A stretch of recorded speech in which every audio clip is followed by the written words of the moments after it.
Welcome back, guys. As always, Hot Mess Espresso is very proudly sponsored by 502 Media. We talk a lot about how uh, borderline, CPTSD, bipolar, all of those heavier mental illnesses affect your mind, but we don't talk at all about how it affects your body.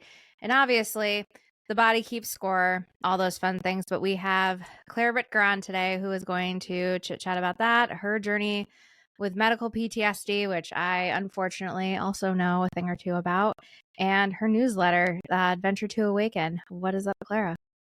Hi, thank you so much for having me. Of course.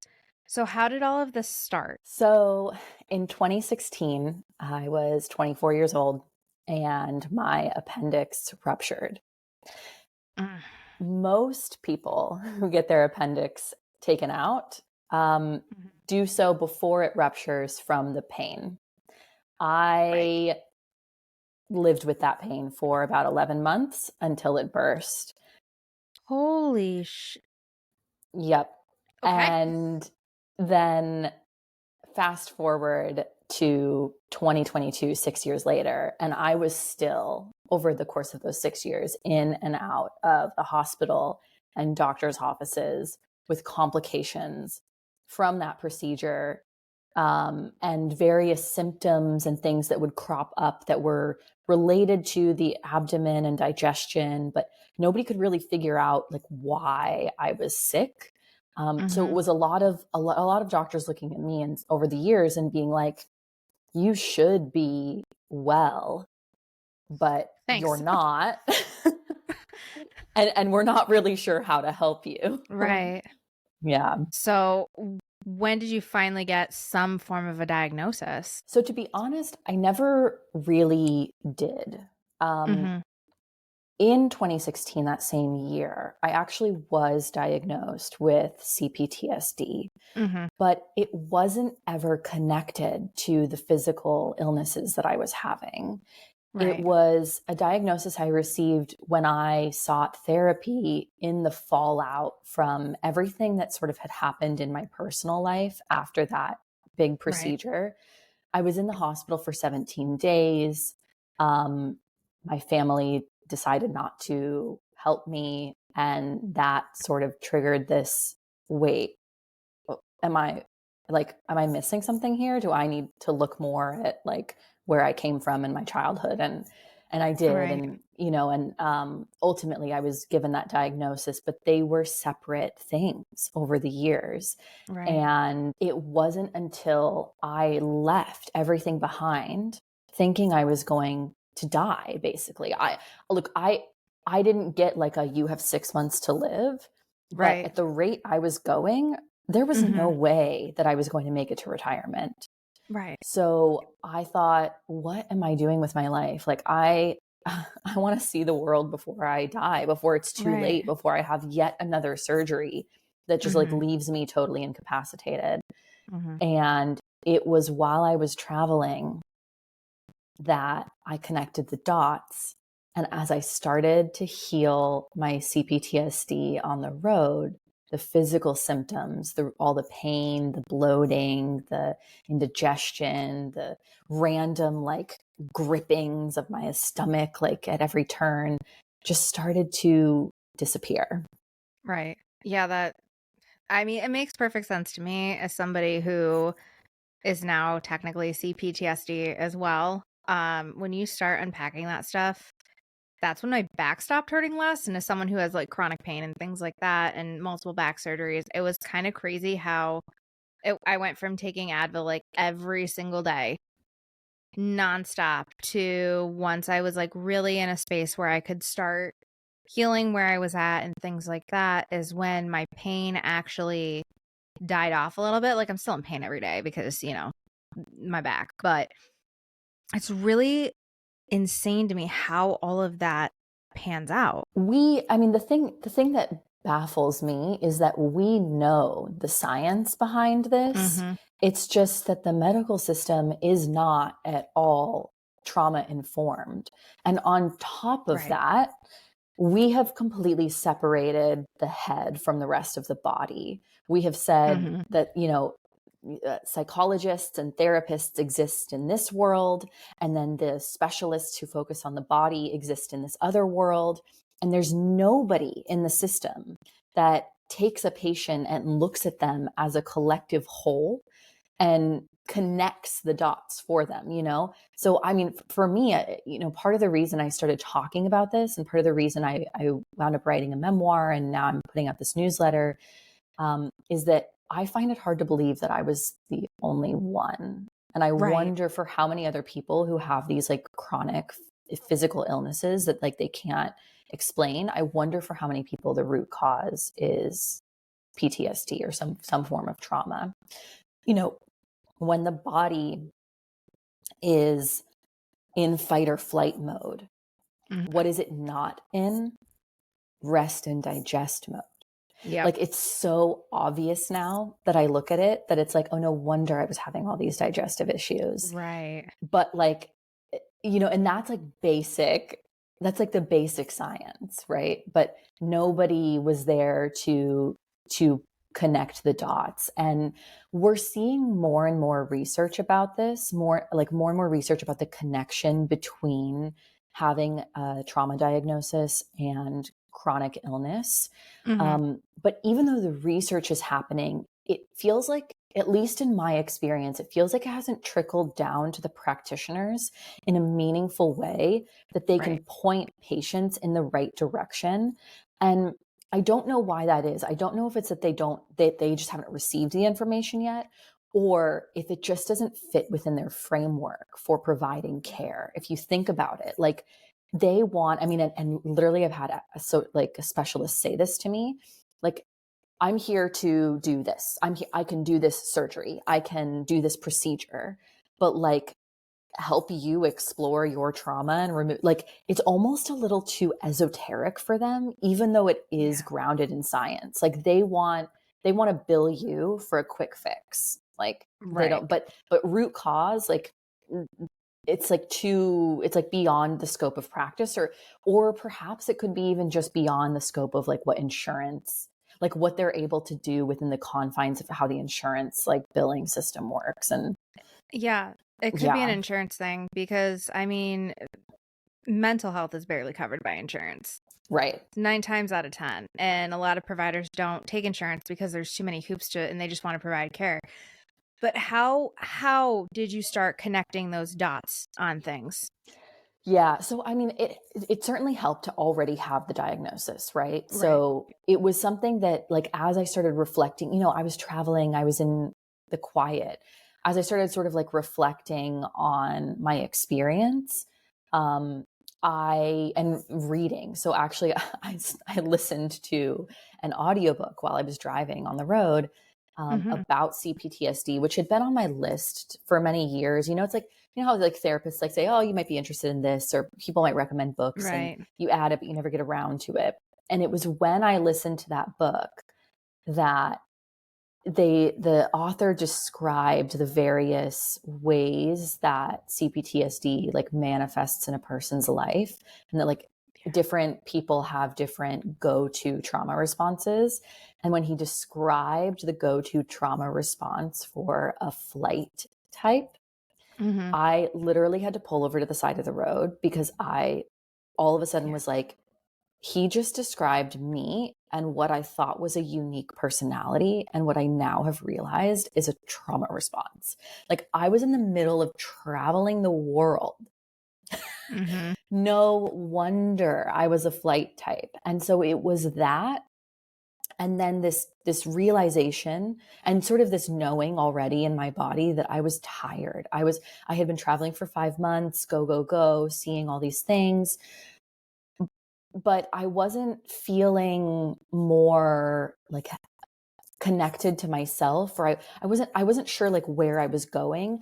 I was starting to feel healthier, and in hindsight I now know that that was probably because I was experiencing a lot less stress. Um, Yeah. but I made the active decision to go and volunteer at a meditation retreat center for a month. And it was there that I started meditating every day. And Mhm. that's where I awakened to what it actually felt like to be in my body. And as I could feel that chaos, it wasn't just when I was meditating. And actually, it Mhm. wasn't even really when I was meditating at all that I noticed it. It was later in my day. It was when I was eating breakfast or when I was washing the dishes that I all of a sudden noticed just how like stressed and chaotically I was doing things. Like I could feel Mm. myself like gripping and like rushing through things. And it was almost because of the meditation, the 20 minutes of silence that provided that contrast in the experience that I was then able to notice, like, oh my God, like I am killing myself. That was Yeah. ultimately where I got to with it. Was I realized I was like, it being in this stressed state of existence, the body reroutes all of its energy and resources to focus on survival. Mhm. So I can't do anything. Like my body can't focus on healing if it's focusing on trying to survive. And so my whole focus at that point became on how do I bring more peace into the rest of my day? And then that's where the massive transformation hit, like where like all of my physical symptoms started to disappear over the next few months of this daily meditation practice. And that's where I thought, oh my God, this is like, how did nobody tell me this sooner? When was the first moment that you were like, "Oh my god, this is working?" Like, what was one of the first big symptoms that you were just like, I haven't experienced this in a couple of days. Holy shit."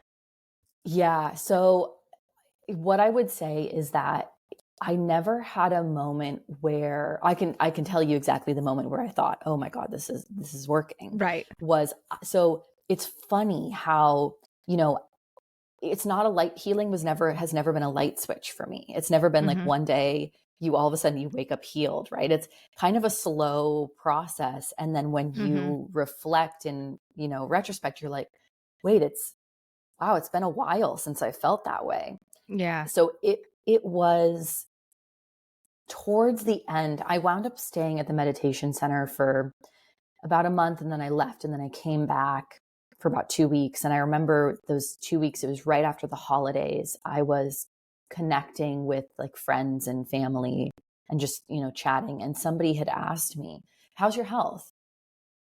And I realized, I was like, wait, I can't, I can't think of the last time I thought about my pain.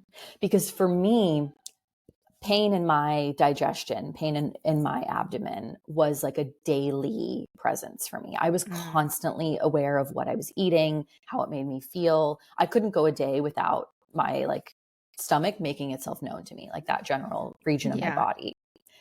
And it was when the person asked that question that I was like, wait, when was the last time I felt that pain? So it was like all of Right. a sudden I thought, oh my God, wait, is this working? And then it was like it brought me that like over the next couple months I was like, it has been how many months since I felt this pain? And then fast forward to now where it's so I was for 6 years I was in and out of doctors' offices in the hospital.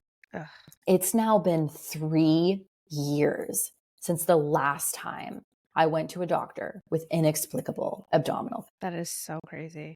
So It's relieving, I'm sure. so relieving. And it's funny because it's almost like now I almost can't even remember what it was like to be in constant pain. Whereas before, if you had told me that I would go 3 years without being, I would have just laughed at you and been like, no way. Sure. Yeah, I don't blame you at all for that one. So tell me about your world travels because you have been all over. Where did you decide to, especially when you were just like, you know what, I'm going to travel? Where did you decide to start? And, where did you decide to go from there? Yeah. So I had almost nothing planned. I just knew I needed to see the world before I died. And I decided to go to Africa. Oh.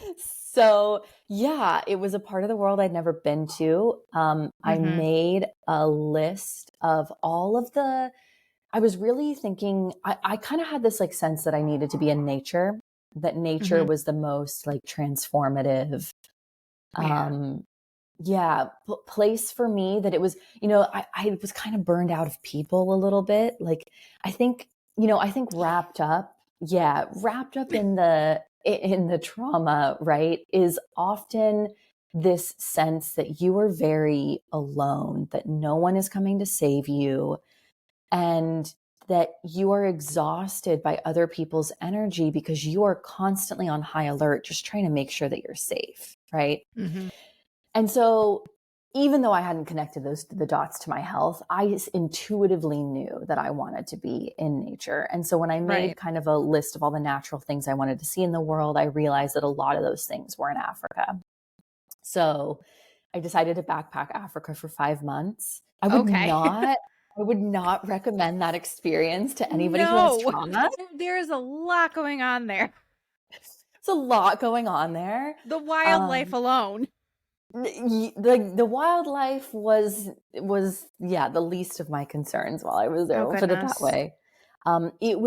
It was very safe. At no point did I Mhm. feel unsafe in terms of like my physical safety, Mhm. but I would say that it is a continent that has its own challenges. Yes. And I think to be someone who personally had her own challenges and then surrounded by communities of people with their own challenges, I Mhm. think that it became something that wore me out, right? Yeah. To be able to give myself to, I didn't expect to need to give myself so much to the people I was meeting along the way, if that makes sense. Yeah. And so it was at the conclusion of those 5 months of backpacking, beautiful experiences and experiences that really taught me a lot. But I realized I needed to be in a place where I didn't stand out so much and where I could just kind of rest without other people needing something from me. Right. Um, and so that's when I was like, well, let's go to this meditation retreat center and volunteer there and see what happens. And then that experience was so great that I wound up in the next country I went to finding another one. And then eventually I wound up just booking myself a meditation retreat because I was doing these volunteer experiences to kind of help, make the money work while I was traveling for Right. so long. And I thought, I need to give myself the gift of like actually going on retreat. So I did that as well. Right. Um, but my travels really shifted at that point from checking sort of sites off of a bucket list to what do I what makes me feel good? Ooh. Where can I go? What can I do that feels nice in my body? And Mhm. I slowed way down and started spending a lot more like time introspectively, like reading, journaling, learning more about meditation.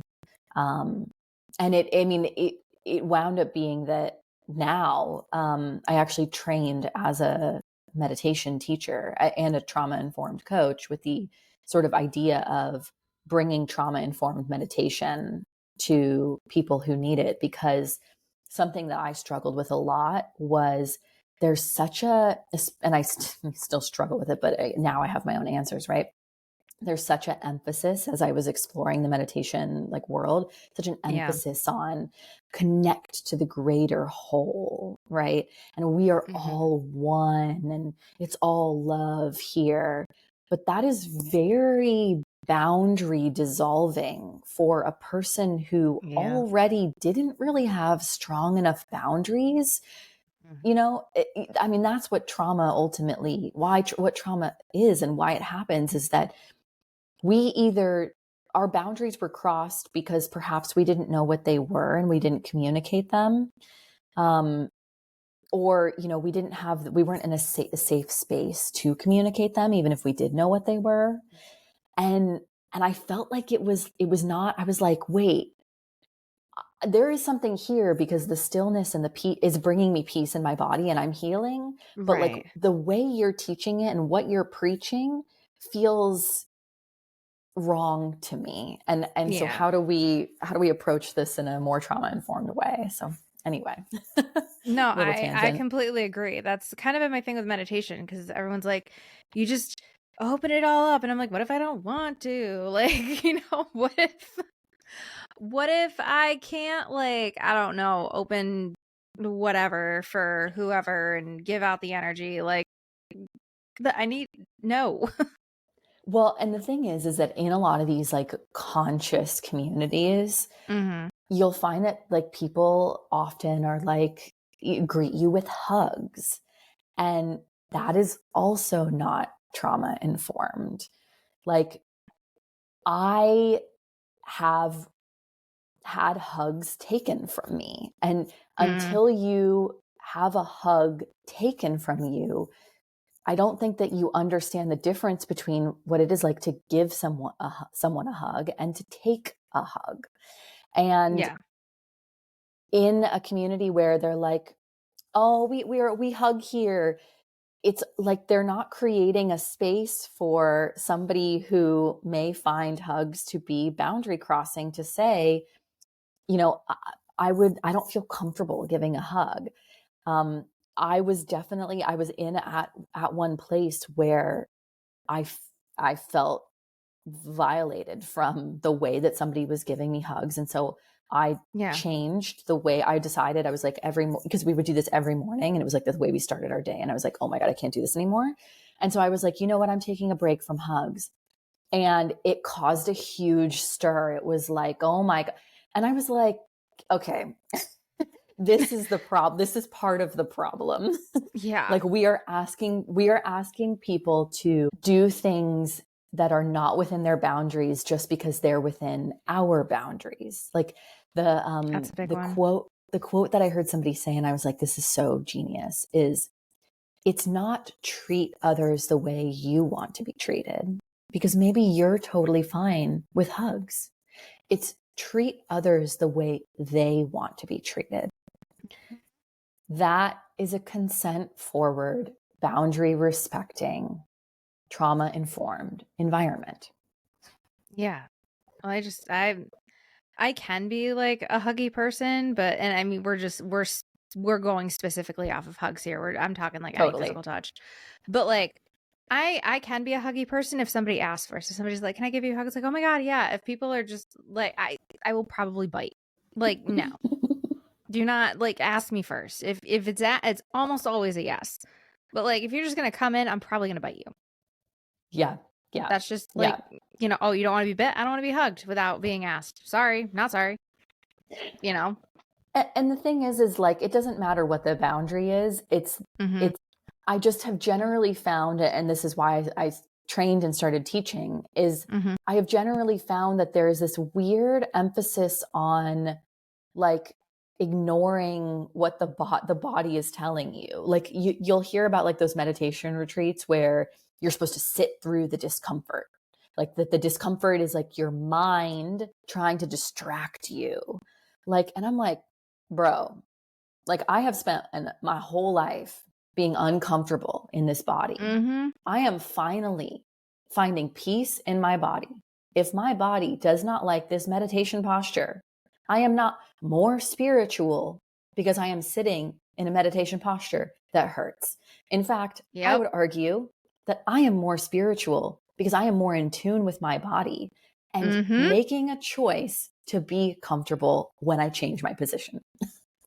Well, and not only that, but like that's not factoring in like neurodivergence. I have ADHD. If you expect me to sit through being antsy, it's not happening. Totally. It's And just that's the thing. not. It's like we need to, if, you know, I believe that medicine, sorry. I believe that meditation is a Hmm. natural medicine, right? Yes. It was for me. And so we need to meet people where they are at. Like, we can't just be like, oh, well, then meditation isn't for you. Meditation is for everybody. You just need to find your own way into it. Yep. I meditate in the car, blasting screamy music. That is my calm down, like, whew. That's how I release all of the bad whatever, the bad energy, the this, the that. Like I walk out of a metal show and I am like, whew, I am like I can barely tell that my back is killing me because I'm just literally on that just like, okay, like I released all of it. You're not going to catch me sitting there just in silence. I'm going to actually probably go insane. I've heard it described this way, and I think it's really correct. But meditation is the practice of falling in love with your life. Meditation is the act of being present for the experience that you are having. And so, absolutely, Mm-hmm. going to a metal show or listening to the music in your car, if you're giving that your whole focus, yeah, you are absolutely Mm-hmm. meditating. Now, if you're listening to the music and scrolling on your phone, you're not meditating, right? But to Right. be 1,000%. with the present moment is meditation. Mm-hmm. So, yeah, I mean, and the other thing is I think you touched on something really apt. Like, when we are experiencing the present, we're not being pulled away from it by the pain of the past, which is what it sounds like the Mm. back pain might be for you. And like maybe what it was as well for me. I really see now pain as my body's way of communicating with me that something in my life like wasn't right. And once I started to make those changes in my Yep. life, my pain started to go away. So I think we get really caught up in seeing pain like as the thing to be fixed and not sort of like the warning light indicator that like something needs our attention. Yeah. Because like my spine is awful. And Mm, that's what I've had multiple surgeries on. But there's my baseline pain and then there's the regular or the extra. And that's how I can tell like my anxiety and my mental health is just like absolutely going to shit because it settles there. And I'm like, okay, all right, we gotta fix something because this hurts more than normal. yep. Yep. I can relate to that a lot. I definitely go through flares. I think Hmm. as a lot of people in the chronic illness community can relate. And it is absolutely Yep. during times of stress. So I kind of want to backtrack a little bit because we had talked about how your mental health affects your physical health. Um, how difficult is it for you personally when your physical health is acting up and you're trying to heal mentally? Because obviously you can't have one without the other. So how does all of that work for you? I would definitely say that the two were really intricately linked for Hmm. me. That in fact, I think that the physical health affected the mental health. And it Yeah. was only much further down the road that I even considered the possibility that it was the mental health affecting the physical health, right? I sort of saw Right. it more as a one-way street, Yeah. but not as like a biofeedback loop, which is what it Right. actually was. Um, for me, yeah, I mean, when my physical symptoms were so present, Hmm. it took a lot of the focus out of like the other activities of my day and just onto like trying to deal with or manage the symptoms that were cropping up. Hmm. There's this, I've heard somebody describe like the spoon theory. I don't know if you're familiar with it, Yes, but it's I'm very familiar. so exactly. And so it's like you're losing spoons when your physical illness is so present for you that you're Hmm. less able to handle the other challenges of the day because it's like one more thing that's like weighing down on Yeah. your mind. Um, and it was pretty radical to take the opposite approach, to say, like, what if the mind is manifesting this physical illness? Mm. It's not, for as much science as we do have to support the connection between the two, to be like, oh, I'm experiencing this pain because of unprocessed anger. It sounds a little woo woo to people. It Yeah. sounded woo woo to me. Right. It's just like, you know, no. Yeah. And so it was, I think it was hard initially to get over that hump, Mhm. um, of like, what do you mean that like, I need to just like go let my anger flow, punch a pillow and then Mhm. like these physical symptoms are going to go away. You know, I think I got over that skepticism simply from a place of like, well, it can't hurt. Like, Right, like literally. I was like, I'm so sick. I'm so tired of being sick that it was almost more empowering to say, what if it's me? Like to take the blame, to be like, I am open to the idea that I am sick because it is me, because I am not, standing up for myself in daily life, because I'm not speaking my needs, because I'm not, taking care of, like, showing my like inner child or myself that like I can Mhm. take care of myself. Like, because if I take the blame, if I say this is me, then I can actually change it. Then I can Right. actually heal. It Right. felt a lot better. It's like I was still skeptical, but I was Mhm. like, but it's something to try. It felt a lot better to walk that road than to continue walking the road of doctors being like, we don't know why you're sick.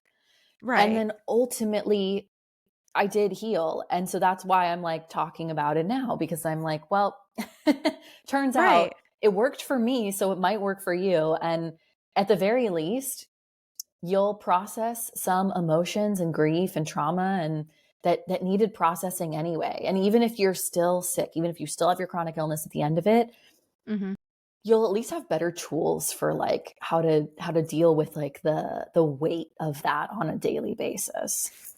'Cause it is heavy. It's very heavy, and that's, like, what, I'm glad that you said that because obviously you can't think and meditate certain things away. Like, if your body has an illness, it has an illness. There are some things that can be, but like, just let's just say anger for something. When people are really angry, there's like a pain in your chest. And when you're not angry, that pain in your chest goes away. When you're anxious, your stomach's in knots. When you're not anxious. So it's like your mental health is literally hello, your head's attached to the rest of your body. So, and it's like you were saying, even if it doesn't actually completely eliminate all the issues, you now have, well, you were saying, better tools to handle it, which in saying that, how how do you use those tools when you do have a CPTSD flare up? Because it never truly like goes away. There will always be some sort of you're like, oh, that was a trauma response. So how are you better at handling those flares or those interactions with people that trigger it, or the actual triggers, that kind of thing?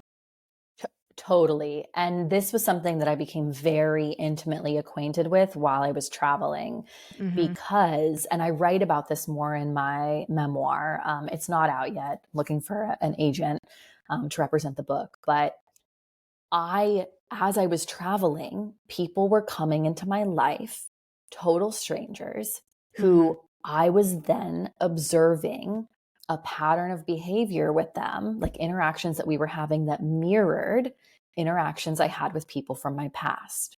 Mm.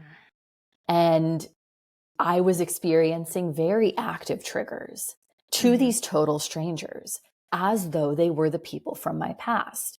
And I Mhm. was in a place where I was able to see that. And and I say that because I think what I thought as I was going through it was, oh, these people have been coming to me my whole life, in the workplace, in relationships.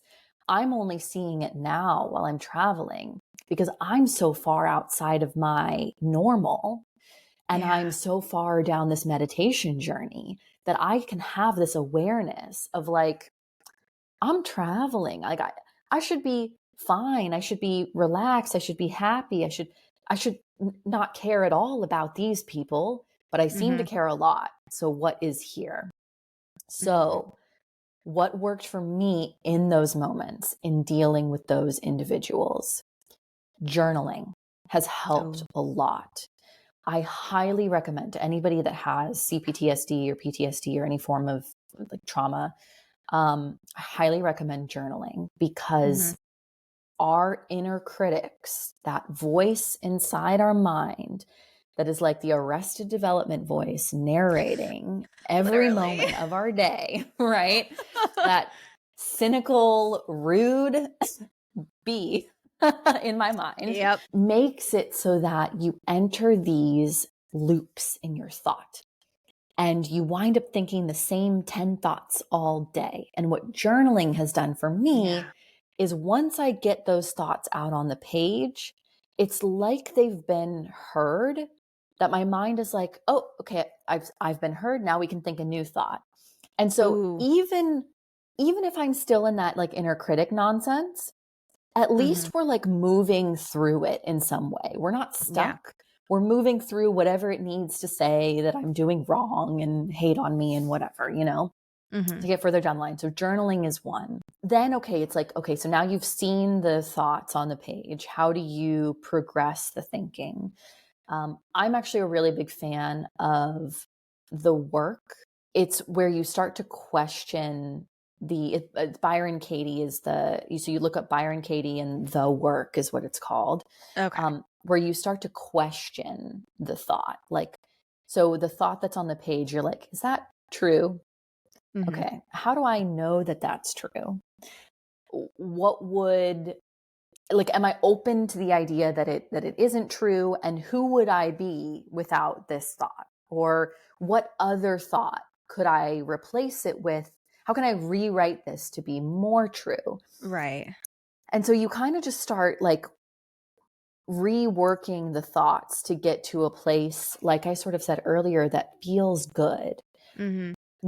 What would feel better? And so start to sort of change your thoughts that way. And then the last sort of thing I would say is that those are both very mind-based practices. Mhm. And so is meditation for a lot of people. Like Yeah. meditation is an opportunity to sort of observe the mind, right? But that's another mind-based practice. And for people with trauma, as we've talked about with chronic illness, trauma lives in the body. And so you Mhm. need a body-based practice to really move it. And so it is as simple as feeling that anger arising. And then on that Mhm. meditation retreat center, I went and found one of those like bolsters, the big yoga Yep. pillows, put it on the ground and just started slamming my fists into it, right? There you go. Any kind of intuitive movement. Maybe grief, if you're feeling a lot of sadness and grief, maybe you want to give yourself a hug, or you want to like rub your shoulders, or maybe something needs to be danced, like flowing in any way. Mhm. There's no wrong way to move. I think it's Right. just about closing your eyes, releasing the judgment, and feeling how the emotion that you're feeling that is coming up with that person who is triggering you, or that experience or situation that's triggering you, feeling how it wants to be moved in a way that isn't like what I would do, which is a flight response, going Right. for a run to run away from it. I think I hate to be like, there's a right way and a wrong way to run, but I do think there's a right way and a wrong way to run. And I think for many, many years, I was running from my experience of life. And there is a way to run that you become really present for Mhm. the feelings and the stories that come up. So, not putting in the music, really like listening, right? But focusing on allowing that energy to go somewhere, because that's what energy or emotions are, right? Energy in motion. Right. Oh my God, I 1000%. love your cat. He's very much he's a little sick right now because he decided to off a vole in the house a couple of weeks ago, and he's going to the vet to get a little bit of a probiotic, but he's been extra clingy lately because he just doesn't feel good. But Oh. um to kind of wrap a little bit with something like, I don't know, a little more like, because we were talking about like your world travels. How many countries have you been to? And what are your top three? Like, I cannot wait to return. Oh, I love this question. Okay, this is so bad, but I actually have now been to enough countries that I don't know off the top of my head how many I I've love been that though. to. I think it's around the 30 mark, somewhere around there. So I've been to many, because when I was backpacking Africa, I backpacked 9 countries over those 5 months alone. Holy crap. And I had traveled before this trip. I traveled a lot in South America, which is why I've particularly been in like Southeast Asia. I was a little bit in Europe, but I also did Australia and New Zealand. And I now currently am living in Bali. So, which is why you hear the rooster in the background so much. There's roosters everywhere in Bali. Hey, I miss my rooster, so I am not mad about it. So, R.I.P. Albert. oh my gosh. Oh, He was a sweet boy. Got taken out by a fox protecting the flock. So he died valiantly, it sounds. literally, what did my ex-husband say? He's in Valhalla, chicken Valhalla. I was like, okay, okay. So, top 3 countries that I can recommend. I mean, for me, I really love Australia, which is like, I think that I love the people in Australia. I think Australia has a lot of influence from Southeast Asia. And the way that I saw that manifesting was I was just shocked by how big of a like meditation, like mindful community there was there. Like everybody seems to have some awareness of like those teachings and like what the benefit that is. And Yeah. I just thought that was like a really nice, it was nice to like find those people so easily. Like I think in the US, it's like people are really high strung, like almost addicted to stress and work culture in a way that like I didn't find in Australia. So that is definitely one. I thought Namibia was really stunning in terms of the nature. So in Africa, I can definitely recommend going to Namibia at some point. And then I mean, this was many years ago, not on this journey, but I really liked Chile in South America. Oh. Yeah. I thought that the Chileans were so welcoming. Chile is where like Patagonia is and everything. And so also really stunning nature. But the country was very diverse in terms of the nature that you could experience. And I found the people to be really like kind and yeah. So good experience there as well. Yeah. Now, would you say, especially as a solo female traveler, were those the countries that you definitely felt the safest in? Oh, I wouldn't necessarily say that they were the countries I felt the safest in, but they were definitely countries where I felt safe. And there were countries that I went to where I was much more aware of people who were watching me, and like I kind of had to be much more aware as I was like walking on the street. So and I can give an example of one of those countries, Colombia. Yeah. Oh, yeah. So, you know, a lot of guys really think Colombia is a great country to visit.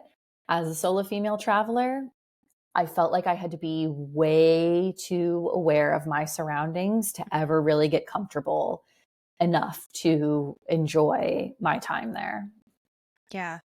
So what would you say are your top 3 as a solo female traveler that you were like, I'm pretty okay here? So Australia and New Zealand feel like obvious recommendations.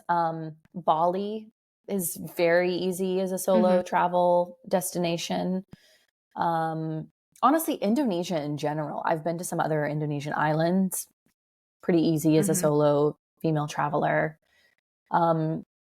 Chile and Argentina were both easy as a solo female traveler. And Africa, I would say I went to 9 countries in Africa. I started in Uganda and worked my way down to South Africa. And I would say that being a solo female traveler, I didn't ever really feel unsafe. Maybe in South Africa a bit, but South Africa, everybody knows, has a safety issue, unfortunately. Yeah. But I think that like the challenge of being a solo traveler in Africa is a little bit that you wind up getting a lot of attention. And I think I just got really like tired, and it would have been nice to be with somebody else to sort of help deflect that attention. Gotcha. You know, I am a little bit introverted as well. So I think there's like that challenge. It doesn't help. Yeah. Yeah, because you watch all these like solo travel bloggers on, TikTok and Instagram, and that's always really helpful, but it's always nice to like talk to somebody that has literally walked the walk and been like, "Hey, this one's not that bad. This one, you got to have your head on a hell of a swivel. Yeah, These ones, I could basically kind of shut my brain off and everything was pretty much fine." Like, obviously, if you're a traveler, be aware of your surroundings. But, it's always nice to know which countries are a little safer, especially for women, than others. definitely, definitely. Um, and I mean, I think you also touched on something that's like really relevant for people with trauma who are traveling. It's like, just because I can survive anywhere doesn't mean I want to survive anywhere on my Mhm. vacation. So it's like, Mhm. put me in an environment where I need to be aware of my safety and I will nail that. But Right. that's not going to be like a restful and restorative vacation for me. And I think that like that was also something I started to become more aware of. And I Yeah. realized I was like, I need to prioritize my ease more than I currently am. Yeah. Yeah, it's definitely hard, especially when a trauma response, when like somebody looks at you sideways and you're like, you're just heightened all the time because you've learned to kind of see the worst in people. And it's like sometimes you have to just sit back and go, they were just side eyeing me. Like I'm not getting like looked up and down to get thrown in a truck and, sent off to another country kind of thing. And that's the honestly the most tragic part of Mhm. having CPTSD Mhm. is that you are trained to literally question your own instincts. And so as you heal, the challenge is that you also have to retrain your instincts a little bit. So Mhm. it's like you were traumatized because your instincts, growing up said, this is not safe. And instead of those instincts being honored, it was like you were gaslit into being like, well, you're wrong. Right. Yeah. And so now as an adult, it's like, wait, am I picking up on something real here? Or is this just my trauma? And so it's that Right. constant questioning that becomes such a challenge to heal from and overcome. And to be honest, I don't have there's no like one easy answer for how to heal from that. I think it's just learning really to tune into the intuitive voice and be able to like make that discerning decision. Like, is this real or is this trauma? Yeah, I mean, the way I was raised, everyone that was an outsider was out to get you. So that, Mm, definitely my paranoia is I'm very prepared to be in any situation whatsoever. But it gets exhausting, like you were saying, when you can't just sit back and go, I'm traveling, I'm on vacation. It's like those people made eye contact too long. Like, what are their intentions? Blah, blah, blah, blah, blah. And especially when you're traveling solo, it's a little extra, like, so I feel like, especially when I'm traveling, like my senses are heightened, which they're going to be when you're traveling anyways. But, it'd be nice to just kind of like sit back and go, this is nice, instead of when am I getting kidnapped? Like that's not a like likely outcome. Can we not? yeah, yeah. Yeah, love the voice in the brain that, says those things, right? You like Mhm. hear them and you're like, well, I wasn't worried about until now. Like, Yeah, like thanks. thanks. We have a joke in our family that my dad will call when my sister and I are traveling solo, and he started off, this was like way back in like geez, how old is my sister? This is like 2013 or 14. And he called her and he's like, have you seen Taken? And it's just been this thing now where when he calls her before we travel, we'll answer the phone. We're like, is this our Taken speech? I promise I will not get kidnapped and trafficked. I promise. And I'm not making light of those things that happen because it's horrible what happens to these people. But it's a very unlikely outcome for most travelers. That's the thing. Yeah. There are some statistics as well that like depending on where you're from, that like your likelihood of danger arising is higher like in your home country than like Yes. some of the countries that you travel to. Yep. 1000%. Yeah. So yeah, Along often, and I actually wrote about this in my newsletter. Like, we have this fear of the unknown Mhm. that isn't always rational, Yep. because when we fear the unknown, it's like you're taking a head or tails and you're Mhm. declaring it's tails every time, Mhm. because the unknown being something to be afraid of is just as likely as the unknown being something that brings hope and joy and Exactly that. adventure. And when we give into that fear of the unknown, we're not even giving any airtime in our brain Yeah. to the other possibility. Mhm.